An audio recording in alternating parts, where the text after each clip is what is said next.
அனைவருக்கும் வணக்கம்.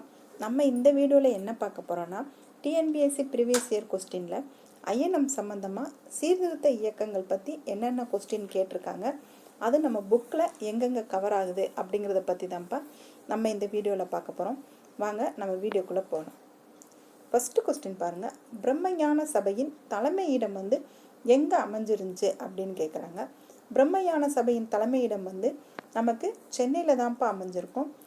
இதை ஃபஸ்ட்டு அமெரிக்காவில் தான் தொடங்கியிருப்பாங்க. அதுக்கப்புறமா இதை சென்னையில் இடம் மாற்றிருப்பாங்க. பிரம்மஞான சபை மேடம் ஹெச்பி பிளாவஸ்கி அப்படிங்கிறவங்களும் கர்னல் ஹெச்எஸ் ஆல்காட் அப்படிங்கிறவங்க சேர்ந்து தான் 1875 அமெரிக்காவில் இதை நிறுவியிருப்பாங்க. அதுக்கப்புறம் 1886 இந்தியாவில் சென்னையில் அடையாருக்கு இதை மாட்டியிருப்பாங்க. ஹெச்எஸ் ஆல்காட் அவர்கள் இறந்ததுக்கு அப்புறமா அன்னிபெசன்ட் அம்மையார்கள் தான் இந்த பிரம்மஞான சபையின் தலைவராக தேர்ந்தெடுத்திருப்பாங்க.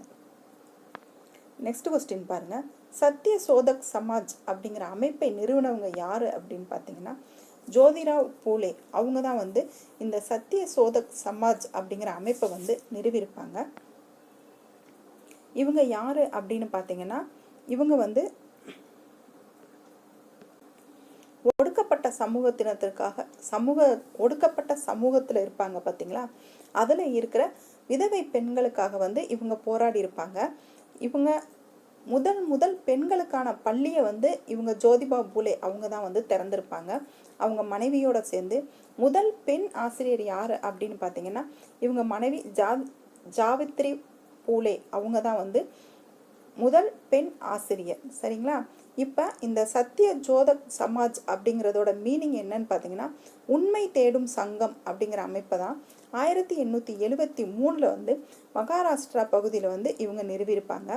மக்களின் கல்வி தான் அவங்கள விடுதலைக்கு கொண்டு போகும் அப்படிங்கிறத ஸ்ட்ராங்காக இந்த பூலே அவர்கள் நம்புவாங்க. நெக்ஸ்ட் இவங்க எழுதிய முக்கிய நூல் என்னன்னு பார்த்தீங்கன்னா குலாம்கிரி. அதோட மீனிங் என்னன்னு பார்த்தீங்கன்னா அடிமைத்தனம்.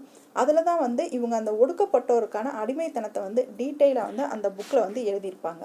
விதவைகளுக்காக தங்கும் விடுதிகளையும் இவங்க ஏற்படுத்தி அவங்களுக்கான கல்வி, சுயதொழில் இதெல்லாம் கற்றுக் கொடுத்துட்டு இருந்திருப்பாங்க. நெக்ஸ்ட் பாருங்க. 1897 ராமகிருஷ்ண மிஷனை தோற்றுவித்தவங்க யாரு அப்படின்னு பார்த்தீங்கன்னா விவேகானந்தர் அவர்கள். விவேகானந்தர் ராமகிருஷ்ண பரமஹம்சரோட முக்கியமான சீடர்களில் ஒருவராக இருப்பாங்க. அவங்க தான் ராமகிருஷ்ண பரமஹம்ச மிஷனை தோற்றுவிச்சிருப்பாங்க. 1897 ஹவுராவில் உள்ள பேலூர் அப்படிங்கிற இடத்துல ராமகிருஷ்ண இயக்கத்தை தோற்று வச்சிருப்பாங்க. இது மதம் சார்ந்த இயக்கமாக மட்டுமே நின்றாம ஒரு சமூக சேவையான அறக்கொடைகள அமைப்பாகவும் இது இருந்திருக்கும். பள்ளிகள், கல்லூரிகள், மருத்துவமனைகள், அனாதை இல்லங்கள் எல்லாத்தையுமே நிறுவி அதன் மூலம் மக்களுக்கு உதவி செஞ்சிருப்பாங்க, சேவையும் செஞ்சிருப்பாங்க. இந்த இயக்கம் ஒரு வெள்ளப்பெருக்கு, தேசிய பேரிடர் அப்படிங்கிற காலத்துலையுமே இந்த இயக்கம் நிறைய தன்னார்வலர் மாதிரி ஹெல்ப் பண்ணியிருப்பாங்க. நெக்ஸ்ட் பாருங்க. இந்தியாவில் முஸ்லிம்களின் சமூக மற்றும் கல்வி மேம்பாட்டுக்காக தோற்றுவிக்கப்பட்ட இயக்கம் எது அப்படின்னு பார்த்தீங்கன்னா அலிகார் இயக்கம் தான். முஸ்லிம்காக ஏற்படுத்தப்பட்ட ஒரு இயக்கம். அதை சர் சையது அகமது கான் அவங்க தான் ஏற்படுத்தியிருப்பாங்க. 1857 புரட்சியப்ப முஸ்லிம்கள் ரொம்ப பாதிக்கப்பட்டிருப்பாங்க. அதை அவங்கள அடிமட்டத்திலே இல்லாமல் அவங்களையும் கல்வியெல்லாம் கற்றுக்க வச்சு மேல் மட்டத்துக்கு கொண்டு வரணும் அப்படின்னு சொல்லி இந்த சர் சையது அகமது கான் அவர்கள் நினைப்பாங்க. முக்கியமாக அவங்க மேற்கத்திய கல்வியை கற்றுக்கிடணும், அதில் இருக்கிற அறிவியல் சார்ந்த உண்மைகளை அவங்க படித்து தெரிஞ்சுக்கணும் அப்படின்னு சொல்லி இவங்க அலிகார் இயக்கம் அப்படிங்கிற ஒன்றை நடத்தி அது மூலயமா அவங்க ஸ்கூல் எல்லாமே ஸ்டார்ட் பண்ணி முஸ்லீம்களுக்கு கல்வியை அவங்களுக்கு சொல்லி கொடுத்துட்ருப்பாங்க. அவங்க முஸ்லீம்களுக்கு ஆங்கிலத்தில் இருக்கிறது எல்லாத்தையுமே அவங்க உருது மொழியில் மொழிபெயர்த்து அதனோட அறிவியல் கருத்துக்களை உருது மொழியில் மொழிபெயர்த்து அவங்க இஸ்லாமியரை படிக்க வச்சுருப்பாங்க. அலிகார் இயக்கத்தை நிறுவியவர் யார் அப்படின்னு பார்த்தீங்கன்னா சர் சையது அகமது கான் அவர்கள் தான் அலிகார் இயக்கத்தை நிறுவியிருப்பாங்க. 1875 வந்து அலிகார் இயக்கம் வந்து தொடங்கப்பட்டிருக்கும். இது மேற்கத்திய அறிவியல் கல்விக்கும் குரானின் போதனைகளுக்கும் இடையே வந்து ஒரு ஒத்திசைவை ஏற்படுத்துறதுக்கு வந்து அவங்க விரும்பியிருப்பாங்க. அவங்க முற்போக்கான சமூக கருத்துக்களோட அவருடைய பத்திரிகையில வந்து தக்திப் உல் அக்லுக் அப்படிங்கிற பத்திரிகையில வந்து அவங்க வெளிப்படுத்தியிருப்பாங்க. நெக்ஸ்ட் பாருங்க, குரானின் மீதான விளக்க உரை அப்படிங்கிற நூலோட ஆசிரியர் யார் அப்படின்னு பார்த்தீங்கன்னா சர் சையது அகமது கான் அவங்க தான். நெக்ஸ்ட், ஐக்கிய இந்திய தேசிய கழகத்தை உருவாக்கியவங்க யாரு அப்படின்னு பார்த்தீங்கன்னா சர் சையது அகமது கான் ஐக்கிய இந்திய தேசிய கழகம் அப்படிங்கிற ஒரு அமைப்பை வந்து உருவாக்கியிருப்பாங்க. பட்டியல் 1 பட்டியல் 2 வந்து பொறுத்த சொல்லியிருக்காங்கப்பா. இதில் வந்து அலிகார் இயக்கம் வந்து யார் தோற்றுவிச்சாங்கன்னா சர் சையது அகமது கான். தியோபந்த் இயக்கம் வந்து மௌலானா ஹுசைன் அகமது அவங்க தான் வந்து தோற்றுவிச்சிருப்பாங்க. அகமதியா இயக்கம் பார்த்தீங்கன்னா மிர்சா குலாம் அகமது அவங்க தான் அகமதியா இயக்கம் தோற்றுவிச்சிருப்பாங்க. அரார் இயக்கம் பார்த்தீங்கன்னா மௌலானா முகமது அலி அவங்க தான் வந்து அரார் இயக்கம் அப்படிங்கிற அமைப்பை வந்து தோற்றுவிச்சிருப்பாங்க. நெக்ஸ்ட் பாருங்க, பின்வருவனவற்றுள் யார் அல் ஹிலால் அப்படிங்கிற வார பத்திரிகையை வெளியிட்டது அப்படின்னு பார்த்தீங்கன்னா அபுல் கலாம் ஆசாத் அவர்கள் தான் வந்து அல் ஹிலால் அப்படிங்கிற வார பத்திரிகையை வெளியிட்டிருப்பாங்க. நெக்ஸ்ட் பாருங்க, வங்காளத்தில் முதல் முஸ்லிம் இயக்கமாக முகமதிய இயக்கம் தோற்றுவிக்கப்பட்ட ஆண்டு எதுன்னு பார்த்தீங்கன்னா 1855 தான் வங்காளத்தில் முதல் முஸ்லிம் இயக்கம் வந்து தோற்றுவிச்சிருப்பாங்க. கொல்கத்தாவில் முகமதியரின் இலக்கியம் மற்றும் அறிவியல் அமைப்பை வந்து ஏற்படுத்தினவங்க யாரு அப்படின்னு பார்த்தீங்கன்னா அப்துல் லத்தீப் அவங்க தான் வந்து கொல்கத்தாவில் முகமதியருடைய இலக்கியம் மற்றும் அறிவியல் அமைப்பை வந்து ஏற்படுத்தியிருப்பாங்க. நெக்ஸ்ட் பாருங்க, இந்திய பெண்கள் சங்கத்தின் செய்தித்தாளின் பெயர் என்ன அப்படின்னு பார்த்தீங்கன்னா ஸ்திரீ தர்மம் அப்படிங்கிறதா இந்திய பெண்கள் சங்கத்தோட செய்தித்தாள். நெக்ஸ்ட் கொஸ்டின் பாருங்க, ராஸ்கோப்தார் அப்படிங்கிறது யாருடைய முழக்கம் அப்படின்னு பார்த்தீங்கன்னா பார்சி இயக்கத்தோட முழக்கம் தான் ராஸ்கோப்தார் அப்படின்னு சொல்லுவாங்க. இந்த ராஸ்கோப்தார் அப்படின்னா என்னன்னு பார்த்தீங்கன்னா உண்மை விளம்பி அப்படிங்கிறது தான் அதோட மீனிங்காக இருக்கும். பார்சி சீர்திருத்த இயக்கம் தான் 1851 பர்துன்ஜி நவ்ரோஜி அப்படிங்கிறவங்க தான் வந்து இந்த பார்சி சீர்திருத்த சங்கத்தை வந்து ஏற்படுத்தியிருப்பாங்க. ரஹ்னுமாய் மஜ்தயஸ்தன சபா அப்படிங்கிறத நிறுவியிருப்பாங்க. இந்த ராஸ்கோப்தார் அப்படின்னா உண்மை விளம்பி அப்படிங்கிறதா இவங்களோட தாரக மந்திரமாக வந்து இருந்துச்சு. நம்ம தாதாபாய் நவ்ரோஜி அவர்களும் இந்த பார்சி இனத்தை சேர்ந்தவங்க தான். வள்ளலார் என பலராலும் அறியப்பட்டவர் யார் அப்படின்னு பார்த்தீங்கன்னா ராமலிங்க அடிகளார் அவர்கள் தான் வள்ளலார் அப்படின்னு பலராலும் அறியப்படுறாங்க. இவங்க வந்து சிதம்பரத்தில் இருக்க கடலூர் அப்படிங்கிற இடத்துல வந்து இவங்க பிறந்திருப்பாங்க. வள்ளலார் என பிரபலமாக அறியப்பட்ட ராமலிங்க சுவாமிகள் வந்து ராமலிங்க அடிகள் அவங்க தான் வந்து 1823 வந்து பிறந்திருப்பாங்க. வடலூர்ல சத்திய தர்ம சாலையை வந்து ஏற்படுத்தினவங்க யாரு அப்படின்னு பார்த்தீங்கன்னா ராமலிங்க அடிகளார். 1866 வந்து ஒரிசா பஞ்சம், 1876 வந்து சென்னையில் பஞ்சம் ஏற்பட்டிருக்கும். இப்படி பஞ்சம் ஏற்பட்டு நிறைய மக்கள் வந்து பசியாலும் பட்டினியாலும் இறந்து போயிருப்பாங்க. அப்படியெல்லாம் இருக்கக்கூடாது அப்படிங்கிறதுக்காக எம்மதமும் சம்மதம், எல்லா மதத்தையும் தாண்டி எந்த மதத்துக்காரவங்க வேணாலும் வந்து அங்கே சாப்பிட்டுக்கலாம் அப்படின்னு சொல்லிட்டு வடலூரில் வந்து ஒரு தர்மசாலையை வந்து நிறுவியிருப்பாங்க. அவங்க அங்கே அப்போ 1867 அவங்க மூட்டின அடுப்பு இன்னும் வந்து அணையாமல் எரிஞ்சுக்கிட்டே இருக்குது அப்படின்னு சொல்லுவாங்க. இப்போவுமே யார் வேணாலும் அங்கே போய் இலவசமாக வந்து சாப்பிட்டுக்கலாம் அப்படிங்கிறது அந்த இடத்துல அந்த வடலூரில் வந்து இருக்குது அப்படின்னு சொல்கிறாங்க. நெக்ஸ்ட் பாருங்க, சமரச சுத்த சன்மார்க்க சங்கத்தை தோற்றுவித்தவங்க யார் அப்படின்னு பார்த்தீங்கன்னா ராமலிங்க அடிகளார். ஃபர்ஸ்ட் இவங்க சமரச சுத்த சன்மார்க்க சங்கம் அப்படின்னு சொல்லி ஆரம்பிச்சிருப்பாங்க. அதுக்கப்புறம் வந்து அதை சமரச சுத்த வேத சன்மார்க்க சங்கம் அப்படின்னு சொல்லி அவங்க பேர் மாற்றிருப்பாங்க. வள்ளலாரோட சமரச சுத்த சன்மார்க்க சத்திய சங்கம் வந்து எப்போ நிறுவப்பட்டது அப்படின்னு பார்த்தீங்கன்னா 1865 தான் வந்து அவங்க அதை நிறுவியிருப்பாங்க. இவங்க எல்லா உயிர்களிடத்துமே அன்பு காட்டணும் அப்படிங்கிறத வந்து ராமலிங்க அடிகளார் வந்து அதை போதிச்சிருப்பாங்க. அதை வந்து இவங்க ஜீவ காருண்யம் அப்படின்னு சொல்கிறாங்க. 1865 சமரச வேத சன்மார்க்க சங்கம் அப்படிங்கிற அமைப்பை நிறுவியிருப்பாங்க. அதை பின்னாடி வந்து சமரச சுத்த சன்மார்க்க சத்திய சங்கம் அப்படின்னு பேர் மாற்றம் பண்ணியிருப்பாங்க.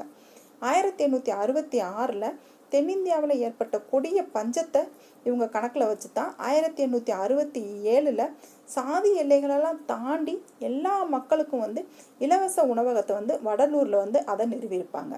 வள்ளலார் அவர்களுடைய பாடல்கள் எல்லாமே திருவருட்பா அப்படிங்கிற தலைப்பில் வந்து தொகுக்கப்பட்டிருக்கு அப்படிங்கிறதையும் சொல்கிறாங்க. நெக்ஸ்ட் பாருங்க, தன்னுடைய அன்பையும் இரக்கத்தையும் செடி கொடிகள் உட்பட அனைத்து உயிர்களிடத்திலுமே காட்டியவங்க யாரு அப்படின்னா ராமலிங்க அடிகளார் அவர்கள் தான் காட்டியிருப்பாங்க.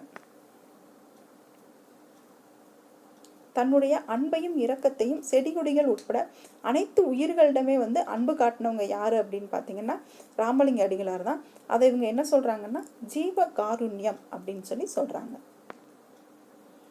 நெக்ஸ்ட் கொஸ்டின் பாருங்கப்பா, ஒரு பொறுத்துக கொடுத்துருக்காங்க. சத்திய ஞான சபை அப்படிங்கிறத யார் அமைச்சாங்க அப்படின்னா ராமலிங்க அடிகளார் அவர்கள் தான். ஐயாவளி யாருடைய அமைப்புன்னு பார்த்தீங்கன்னா வைகுந்த சுவாமிகளுடைய அமைப்பு. சுயமரியாதை இயக்கம் ஈவே பெரியார் அவர்கள் தான். பார்சிய சமய சீர்திருத்த சங்கம் யாருன்னு பார்த்தீங்கன்னா பர்துன்ஜி நவ்ரோஜி அவங்க தான் வந்து அந்த அமைப்பை நிறுவியிருப்பாங்க. நெக்ஸ்ட் பாருங்க, நவீன தமிழகத்தில் தோன்றி முதல் சீர்திருத்தவாதியாக கருதப்பட்டவங்க யாரு அப்படின்னு பார்த்தீங்கன்னா நம்ம தமிழ்நாட்டை பொறுத்த வரைக்கும் முதல் சமூக சமய சீர்திருத்தவாதி யாருன்னு பார்த்தீங்கன்னா வைகுண்ட சுவாமிகள் அவர்கள் தான். இவங்க கேரளாவில் பிறந்திருப்பாங்கப்பா. இவங்களை பின்பற்றினவங்க எல்லாமே ஐயாவளி அப்படின்னு சொல்லி இவங்களை பின்பற்றினவங்க அழைக்கப்பட்டிருப்பாங்க. பின்ன வரும் காலங்களில் இந்த வைகுண்ட சுவாமிகளை ஐயா அப்படின்னு சொல்லி தான் எல்லாருமே சொல்லி அழைச்சிருப்பாங்க. ஒடுக்கப்பட்ட சமூகத்திற்காக இவங்க வந்து போராடி இருப்பாங்க. கீழ்காணும் கூற்றுக்கள்ல ஸ்ரீ வைகுண்ட சுவாமிகள் அன்பு கொடி பற்றி சரியான தகவல்கள் வந்து எது அப்படின்னு கேட்குறாங்க. வைகுண்ட சுவாமிகள் ஒரு இஸ்லாமிய சீர்திருத்தவாதி அப்படின்னு சொல்றாங்க. அது தவறுப்பா. அவங்க வந்து இந்து சமய சீர்திருத்தவாதிகள் தான். அவர் தன்னை பின்பற்றியவர்களை அன்பு கொடி மக்கள் அப்படின்னு அழைத்தார் அப்படிங்கிறாங்க. அது சரிதான். சுவாமிகளை பின்பற்றுபவர்கள் இன்றளவும் அன்பு கொடியை ஏற்றுகின்றனர் அப்படின்னு சொல்றாங்க. அதுவுமே சரிதான். நெக்ஸ்ட் கொஸ்டின் பாருங்க, அயோத்திதாசரால் தோற்றுவிக்கப்பட்டது எது அப்படின்னு பார்த்தீங்கன்னா அத்வைனந்த சபா அப்படிங்கிறது தான் அயோத்திதாசர் அவர்கள் வந்து தோற்றுவிச்சிருப்பாங்க. இது எதுக்காக தோற்றுவிச்சிருப்பாங்கன்னு பார்த்தீங்கன்னா ஒடுக்கப்பட்டோர் எல்லாருமே கோயிலுக்குள்ள வரணும் அப்படிங்கிறதுக்காக தான் இந்த அத்வைனந்த சபா அப்படிங்கிற அமைப்பை வந்து நிறுவியிருப்பாங்க. ஒடுக்கப்பட்டோரின் கோயில் நுழைவுக்கு ஆதரவாக குரல் எழுப்புவதற்காக தான் இந்த பண்டிதர் அயோத்திதாசர் அத்வைனந்த சபா அப்படிங்கிற அமைப்பை வந்து இவங்க நிறுவியிருப்பாங்க. 1882 அயோத்திதாசனும் ஜான் ரத்தினம் அப்படிங்கிறவங்க சேர்ந்து திராவிட கழகம் அப்படிங்கிற அமைப்பை நிறுவியிருப்பாங்க. 1885 திராவிட பாண்டியன் அப்படிங்கிற இதில் வந்து இவங்க தொடங்கியிருப்பாங்க. திராவிட மகாசன சபை அப்படிங்கிற அமைப்பை வந்து 1891 நிறுவி அமைப்போட முதல் மாநாட்டை இவங்க எங்கே நடத்தியிருப்பாங்கன்னு பார்த்தீங்கன்னா நீலகிரியில் தான் இவங்க நடத்தியிருப்பாங்க. அயோத்திதாசர் பற்றி நீங்கள் கம்ப்ளீட்டாக இயர்ஸோட தெளிவாக படிச்சுக்கோங்கப்பா. இவங்களை வந்து நம்ம இந்த வருஷம் சிலபஸில் அயோத்திதாசர்னு தனியாகவே கொடுத்துருக்காங்க. எல்லாத்தையுமே நீங்கள் கொஞ்சம் கவனமாக படிச்சிருங்க. நெக்ஸ்ட் பாருங்க, திராவிட மகாஜன சபையை நிறுவியவர் யார் அப்படின்னு பார்த்தீங்கன்னா அயோத்திதாசர் பண்டிதர் தான். திராவிட மகாஜன சபை அப்படின்னா அயோத்திதாசர் பண்டிதர் வருவாங்கப்பா. ஆதி திராவிட மகாஜன சபை அப்படின்னு பார்த்தீங்கன்னா ரெட்டைமலை சீனிவாசன் அவர்கள் வந்துருவாங்க. இதை நீங்கள் கவனமாக படிச்சுக்கோங்க. இதில் MC ராசாவுமே வருவாங்க. அவங்களுமே வந்து ஒரு திராவிட மகாஜன சபையின் சார்ந்து ஒன்று வருவாங்க. அதையுமே நீங்கள் கவனமாக இவங்க 3 பேரையும் பிரித்து நீங்கள் படிச்சிருங்க. திராவிட மகாசன சபை அப்படிங்கிற அமைப்பை வந்து 1891 வந்து அவங்க நிறுவி அதோட முதல் மாநாட்டை வந்து நீலகிரியில் வந்து நடத்தியிருப்பாங்க. நெக்ஸ்ட் பாருங்க, கீழ்கண்டவற்றுள் அயோத்திதாசர் பற்றிய சரியான கூற்றியது அப்படின்னு கேட்குறாங்க.